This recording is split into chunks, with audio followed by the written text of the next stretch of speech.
Muito bem, nós estamos iniciando hoje a 7ª lição dos estudos bíblicos cronológicos. E hoje, nessa lição, nós vamos falar sobre como Deus colocou Adão no Éden, no jardim do Éden.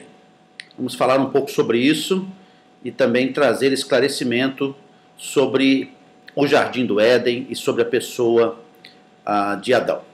Então, a primeira pergunta é: você alguma vez já começou alguma coisa e não terminou?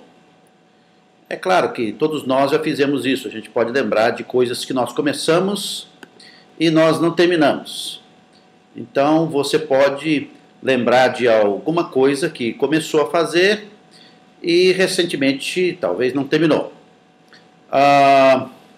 Por exemplo, você talvez tenha mudado de ideia sobre algum plano, perdeu o interesse sobre alguma coisa, você achou que aquilo que você planejou tornou-se difícil demais, talvez parou porque pensou que estava dando mais trabalho do que você pensava. Também parou porque às vezes alguém interrompeu, ou você não teve nem dinheiro e nem tempo para concluir. E assim somos nós. Mas Deus não é como nós. Ele nunca desistiu e nem desiste do que planeja fazer. Quando Ele começa uma obra, Deus sempre termina. E Deus nunca muda de ideia e depois começa a fazer algo diferente.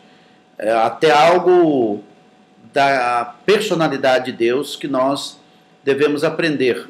Que Deus persiste no seu plano. Então Deus determinou fazer algo que ele havia planejado. Em Gênesis capítulo 2, versículo 1, Gênesis 2, capítulo 1, diz o seguinte: assim, pois, foram acabados os céus e a terra e todo o seu exército. Então a Bíblia diz aqui que Deus terminou tudo o que ele planejou fazer. Nós podemos mudar a ideia dos nossos planos, mas Deus nunca muda naquilo que Ele planeja fazer. E nada e ninguém pode impedi-lo de fazer o que Ele planeja. Satanás não pode impedir a Deus e nenhuma outra criatura pode impedir a Deus, porque Deus é maior que todas as criaturas. Ele sempre faz tudo o que planeja e por isso quando Ele promete fazer algo, podemos confiar que ele irá fazer, ou fará. Salmo 33, versículo 11, nos diz o seguinte: o conselho do Senhor dura para sempre, os desígnios do seu coração por todas as gerações. Por todas as gerações. Então, esse é o texto que diz que o desígnio do Senhor, o desejo, a vontade, os planos do Senhor duram para sempre. No capítulo 2, versículo 2 a 3 de Gênesis, nós aprendemos algo muito interessante. Diz assim: e havendo Deus terminado no dia 7º a sua obra que fizera, descansou nesse dia de toda a sua obra que tinha feito, e abençoou Deus o 7º dia e o santificou, porque nele descansou de toda a obra que como Criador fizera. Há quantos dias Deus levou para fazer todas as coisas? A gente viu que Deus levou apenas 6 dias. Esses dias são dias de 24 horas, porque a palavra dias aqui é a palavra hebraica yom, que indica um dia completo de 24 horas. A gente pode ver no próprio livro de Gênesis esse conteúdo, em Gênesis 1, versículo 5, versículo 8, versículo 13, versículo 19, versículo 23, versículo 31, todos eles estão usando a palavra dia.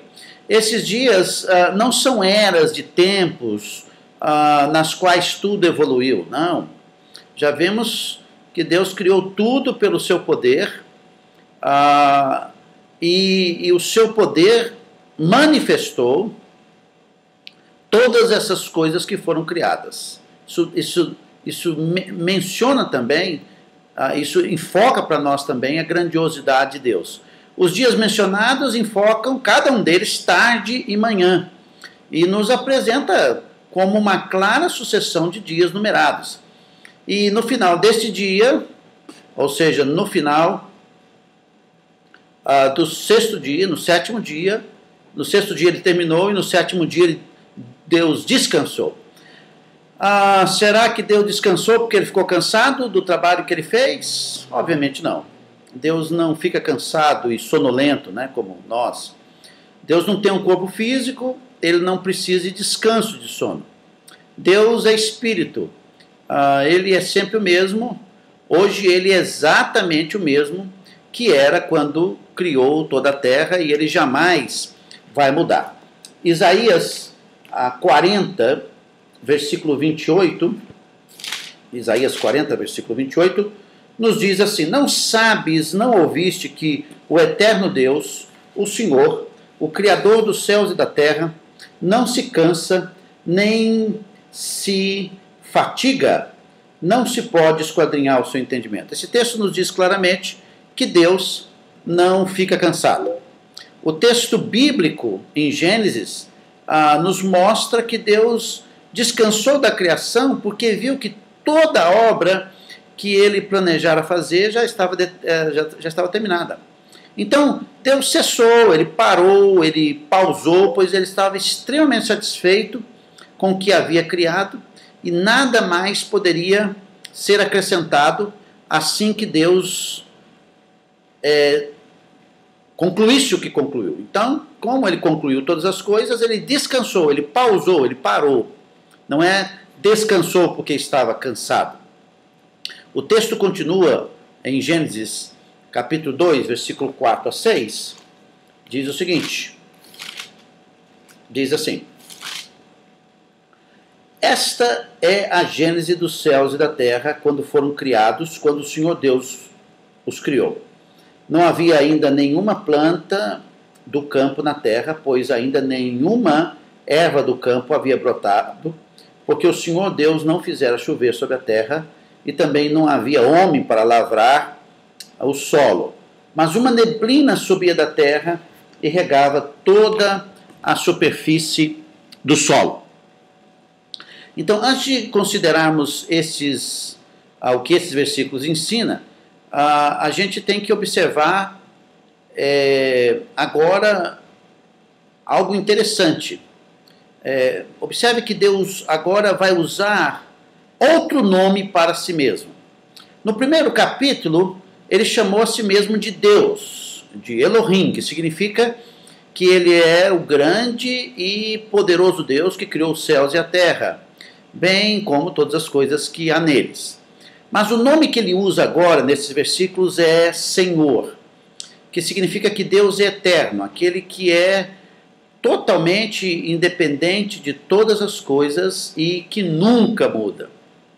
Daqui por diante, a Bíblia algumas vezes usa o nome Deus, e em outras ocasiões vai usar o nome Senhor Deus ou simplesmente o Senhor. Esses versículos nos ensinam algumas coisas muito interessantes sobre o princípio. No princípio, quando Deus criou todas as coisas, ele não rega a terra dando-lhe chuva. Em vez disso, ele regava a terra com uma neblina que subia da própria terra. E a Bíblia diz que Deus plantou ali um jardim.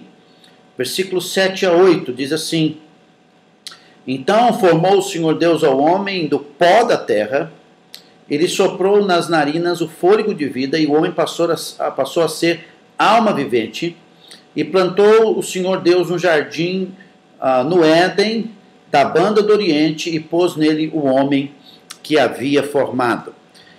Depois que Deus aprontou tudo e colocou Adão no jardim, Deus não perguntou a Adão se ele queria morar lá.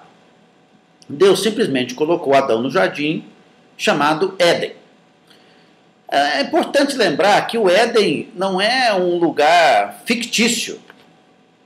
O Éden não é uma historinha de um jardim, de um paraíso. Não.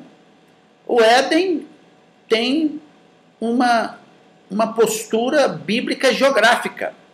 Diz que o Éden se localizava na área do atual Iraque, pois o rio citado na Bíblia corresponde àquela região geográfica.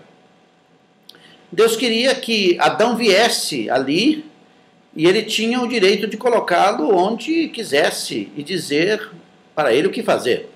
Deus é chamado de Senhor. A palavra inclui o controle e a soberania eterna de Deus sobre as coisas criadas.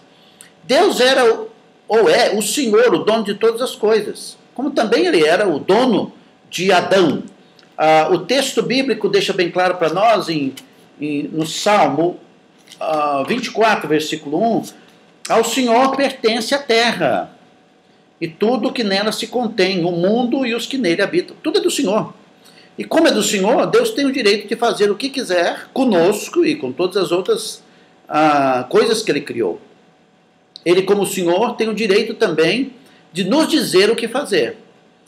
Deus criou Adão, portanto, ele pertencia a Deus. Deus é a autoridade suprema e não há ninguém maior que ele. E o grande problema que nós enfrentamos com os homens, com a humanidade, é a falta de reconhecimento da soberania e da autoridade que Deus tem sobre nós e sobre tudo que ele criou. A sua autoridade nunca visa o mal, sempre visa o bem. Mas Deus, o Senhor, é soberano sobre tudo e ele era soberano sobre Adão.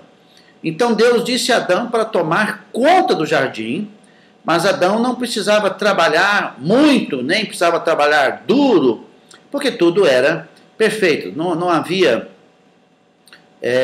ervas daninhas, lesmas, lagartas, insetos que comiam frutas e legumes, etc. Não havia nada disso. Então é quase que impossível imaginarmos como as coisas realmente eram lá no Jardim do Éden. Imagina um local onde não tem pestes nem ervas daninhas. Você pode imaginar receber todas as suas ordens diretamente de Deus, por exemplo, sabendo que ele havia confiado a você o cuidado de sua maravilhosa criação. Então você pode imaginar também o amor tremendo que ele já demonstrava para Adão. E Deus fez a terra, sim, extremamente bonita. Ele a estabeleceu entre o sol, a lua, as estrelas. O Senhor encheu a terra de uma maravilhosa variedade de vida vegetal, de vida animal. Não apenas suficiente para sobreviver, mas uma abundância de todas as coisas, demonstrando assim o amor singular de Deus Pai. E algumas plantas e alguns animais certamente teriam sido suficientes, mas Deus ultrapassou em cores, em texturas, em sons, em sabores, em perfumes, e uma variedade que a gente não pode nem imaginar. Então a situação de Adão era perfeita em todos os sentidos. Eu dou graças a Deus, porque um dia eu hei de ver todo o replay dessa criação. Como Deus criou e como era esse mundo antes do pecado entrar nele, que vamos ver em Gênesis capítulo 3. E agora a gente dá uma olhada e pergunta quanta diferença no mundo que nós vivemos. Né? É bem diferente. E a Bíblia nos diz exatamente o que causou essas terríveis mudanças e nós vamos ver isso em lições futuras. Por enquanto, nós vamos fazendo bem, aprendendo essa lição sobre Deus, o qual não mudou e não muda em nada. Deus faz tudo de modo perfeito e com amor, e pode-se confiar nele para fazer o que é bom e justo.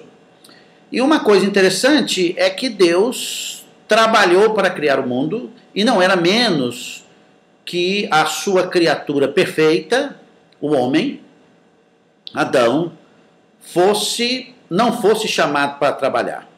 Então, o trabalho é uma bênção de Deus. A responsabilidade desse homem era cuidar ali daquele jardim.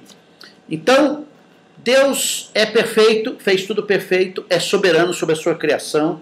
Salmo 18:30 nos diz algo muito interessante, voltando, dizendo que o caminho do Senhor é perfeito. Então, Deus criou tudo de forma perfeita, enfatizando novamente esse contexto.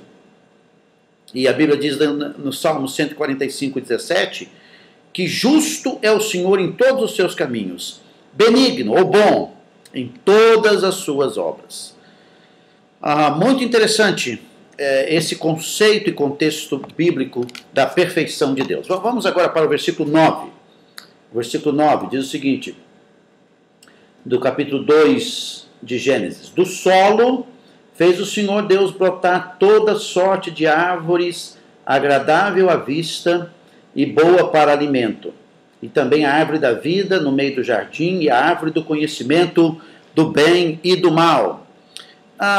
Deus plantou duas árvores muito importantes no meio do jardim: a árvore da vida e a árvore do conhecimento do bem e do mal.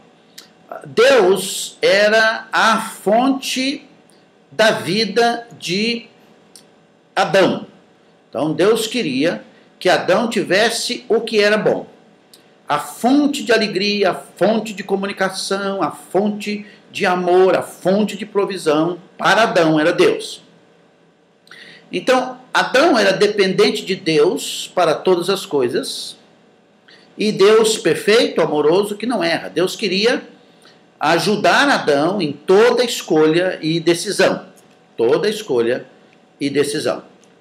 E para isso, diz o texto, versículo 15, do capítulo 2, que tomou, pois, o Senhor Deus ao homem e colocou no jardim do Éden para cultivar e guardar.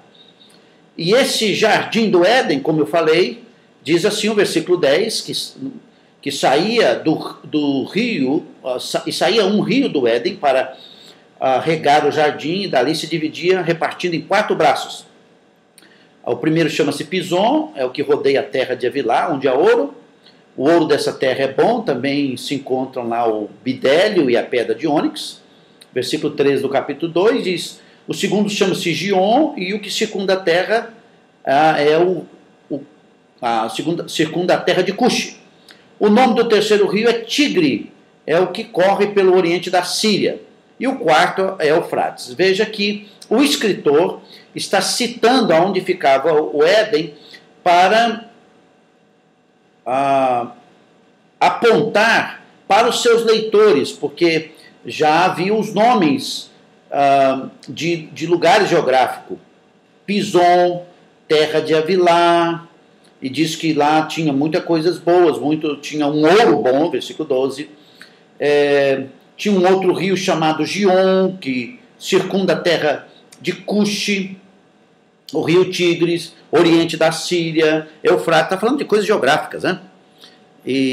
Então, nesse contexto do Éden, nesse jardim do Éden, estando ali no jardim do Éden, Deus plantou essas duas árvores, a árvore do conhecimento do bem e do mal e a árvore da vida. Agora, veja o versículo 16. Ele diz assim: ele deu essa ordem: de toda árvore do jardim comerás livremente, mas da árvore do conhecimento do bem e do mal não comerás, porque no dia em que dela comeres, certamente morrerás. Então Deus instruiu Adão claramente. Então, quando Deus colocou Adão no jardim, Deus não deixou sozinho para escolher o que fosse certo e o que fosse errado. Deus falou com Adão e disse-lhe o que este não deveria fazer. Ou do contrário, certamente ele morreria. Ele não deveria comer do fruto da árvore do conhecimento do bem e do mal. Ele não deveria comer. Então, Deus instruiu claramente. Uma coisa que aprendemos de Deus quando estudamos a Bíblia é a clareza de Deus quanto aos seus sims e quanto aos seus nãos. É muito claro, é muito claro. Então, Deus ainda faz isso conosco hoje. Deus não deixou a gente sozinho para decidir o que é certo e o que é errado. Deus nos deu a sua palavra, Deus nos deu a Bíblia, para que a gente pudesse saber o que agrada e o que lhe desagrada. Por exemplo, o Salmo 119, o maior salmo da Bíblia, que é em louvor à própria Bíblia, diz assim, no versículo 105, diz o seguinte: lâmpada para os meus pés é a tua palavra e luz para os meus caminhos. Então Deus não nos deixou à mercê de nós mesmos, nem da nossa própria vontade.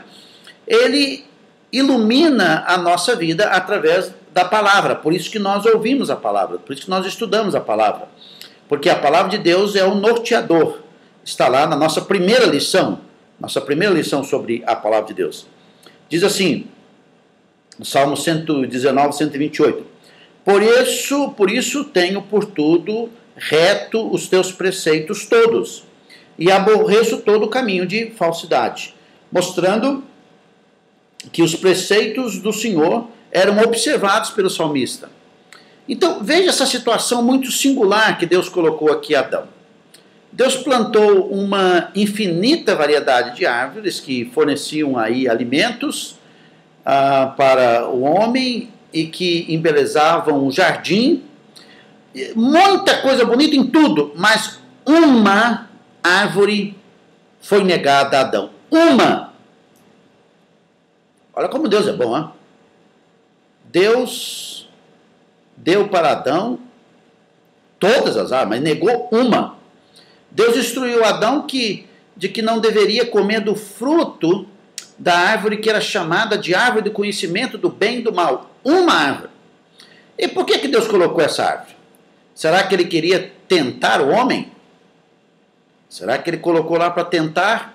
Aí nós vamos ver um texto aqui no livro de Tiago e vamos descobrir que essa não era a intenção de Deus. Porque Tiago, capítulo 1, versículo 13, diz assim: ninguém ao ser tentado, diga, sou tentado por Deus. Porque Deus não pode ser tentado pelo mal. E ele mesmo a ninguém tenta. Ao contrário, cada um é tentado pela sua própria cobiça, quando essa o atrai e seduz. Então, a cobiça, depois de haver concebido, dá à luz o pecado, e o pecado, uma vez consumado, gera a morte.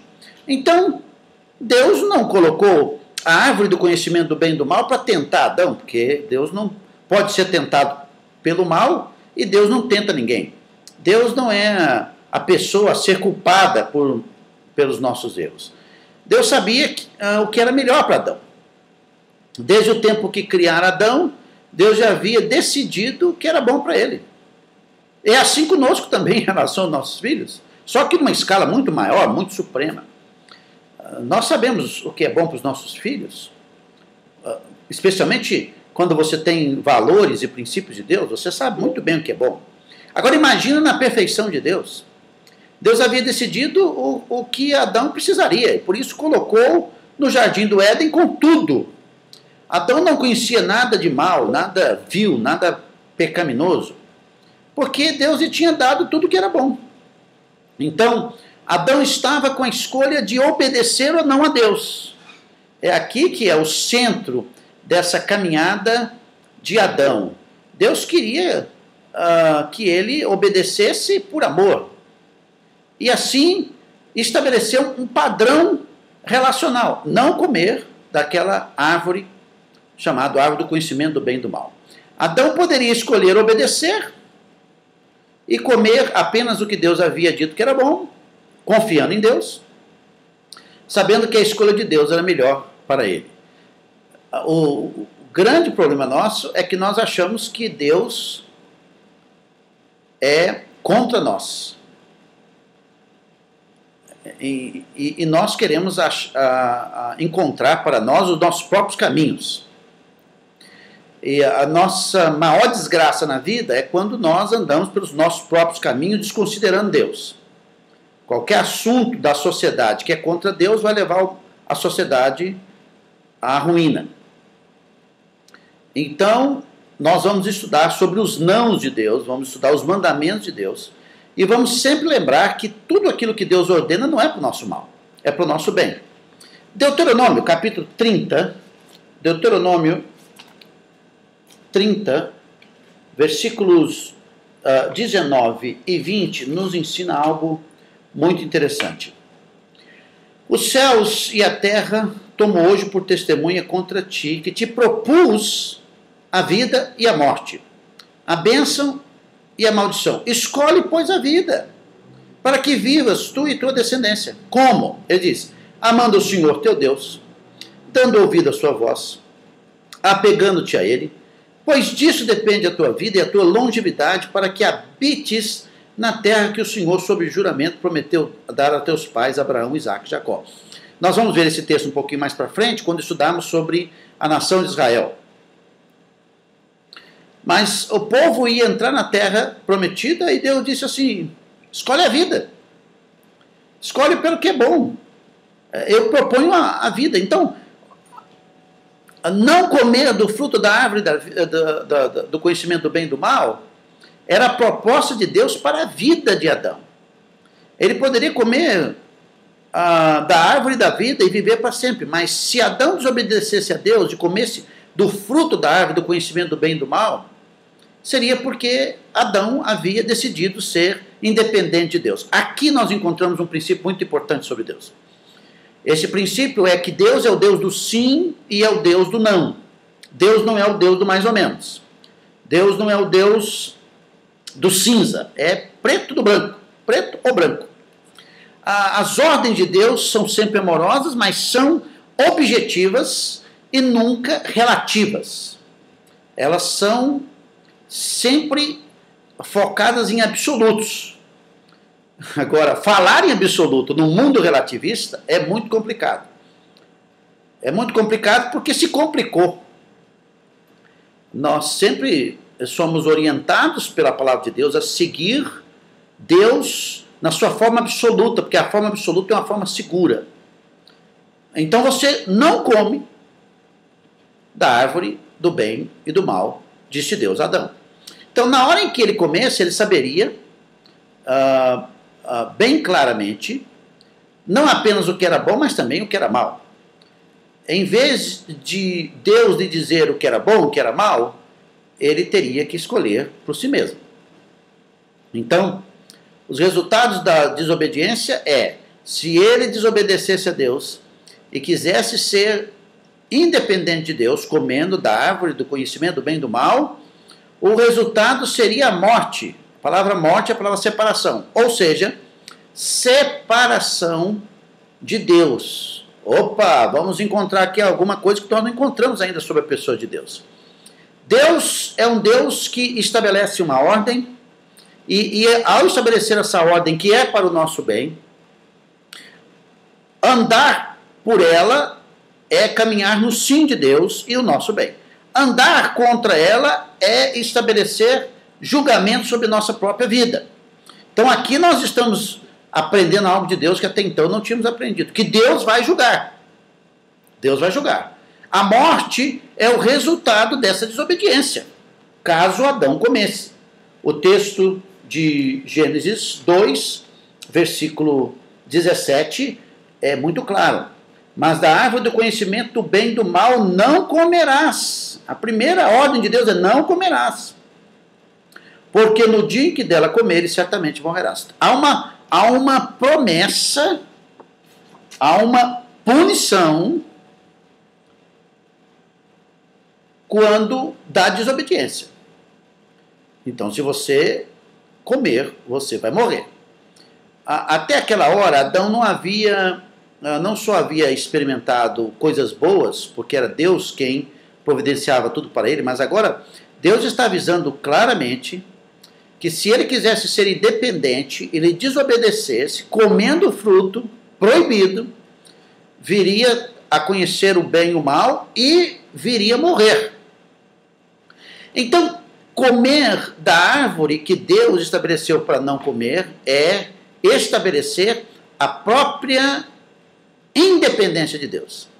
Veja que o aviso aí foi muito direto. Adão não poderia ter entendido mal o que Deus havia dito.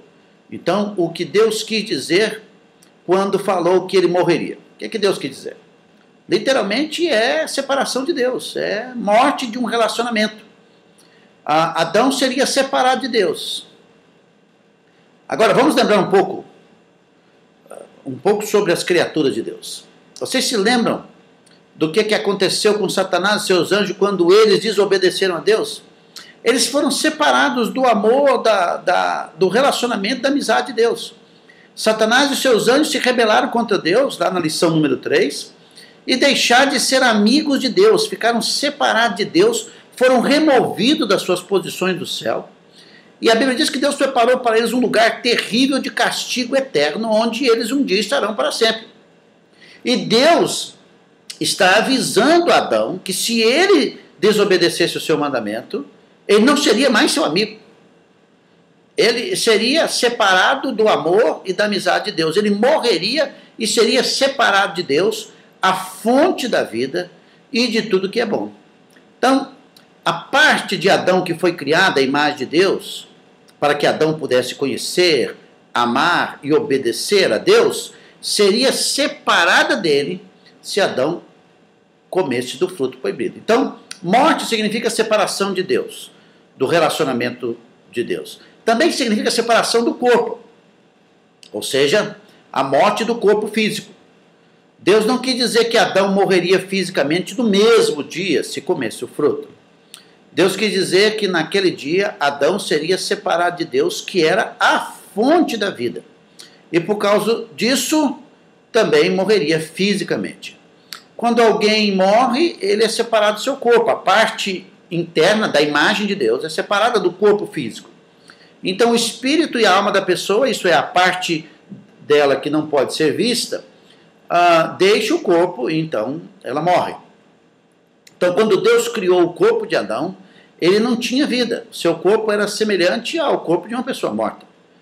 Lembre-se que Deus soprou nas narinas de Adão e Adão então passou a ser alma vivente. Ele recebeu alma e espírito. Então, esse corpo é a casa da nossa alma e espírito. E toda pessoa tem a sua própria alma e o seu próprio corpo e o seu próprio espírito. Cada pessoa é criada por Deus. Não é uma série de criações e de reencarnações. Não, a Bíblia não ensina isso. Deus não fez assim. Caso Adão comesse da árvore que ele seria...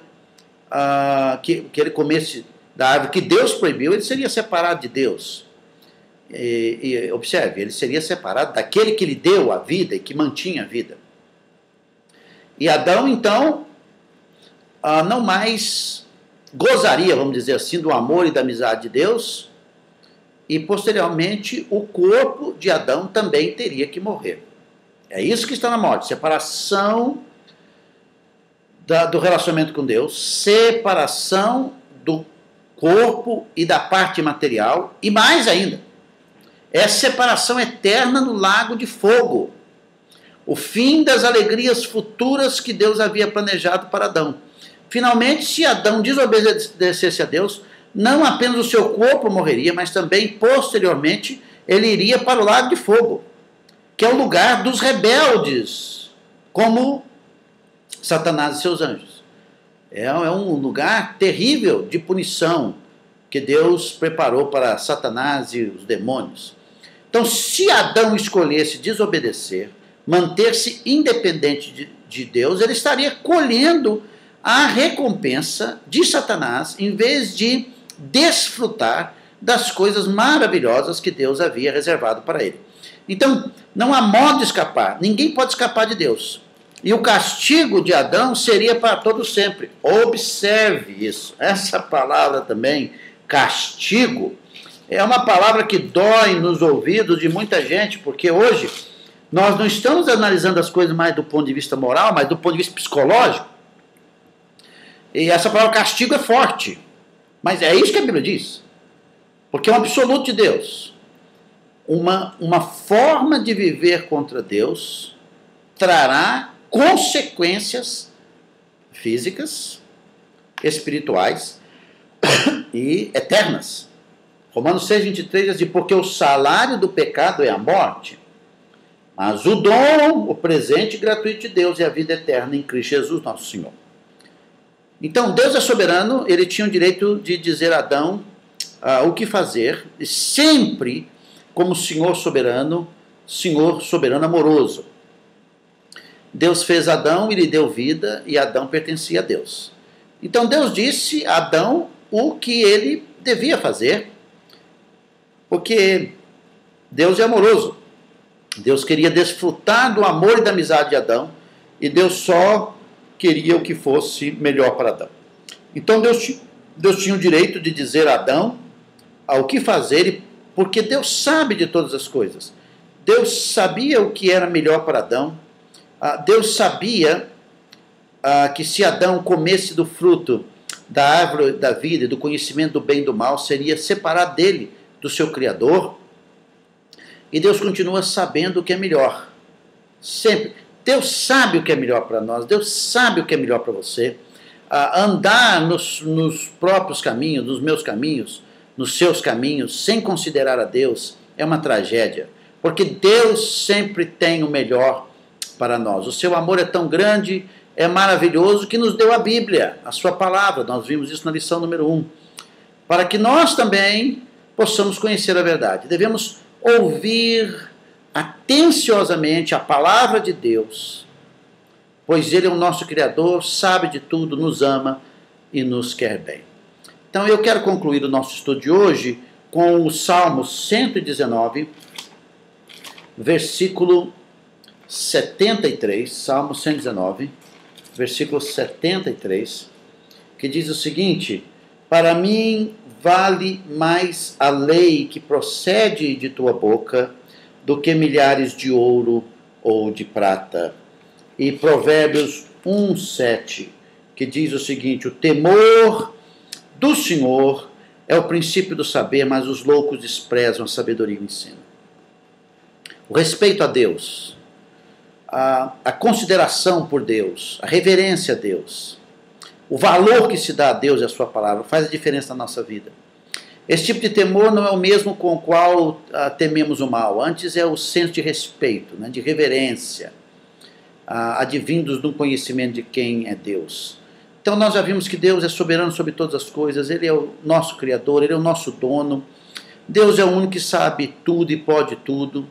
Deus é santo e justo, perfeito. E Deus exige a morte como pagamento pelo pecado. Se você comer, Deus disse a Adão, você vai morrer. Então vamos pensar um pouco sobre aquilo que nós já aprendemos sobre Deus.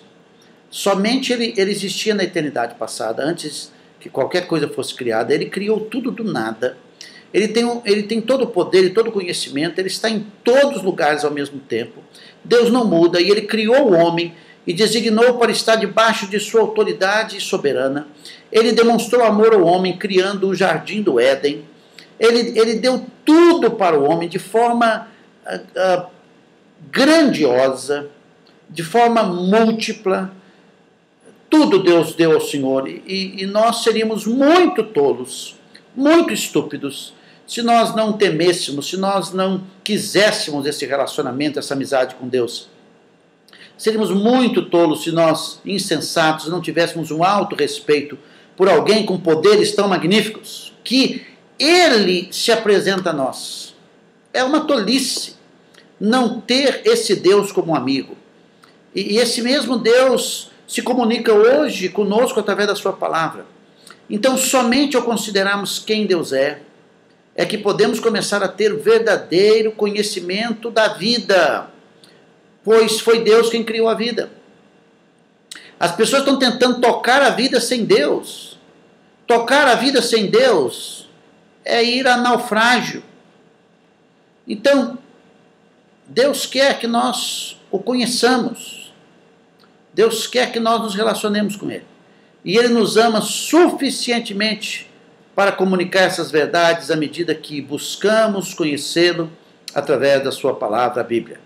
Então, em nossa próxima lição, nós vamos estudar também como Deus criou a primeira mulher, chamada Eva. Como Deus criou o casamento. Como Deus trouxe uma mulher para o homem. Por que Deus fez tudo isso? Porque Deus amou o homem. E assim nos ama também.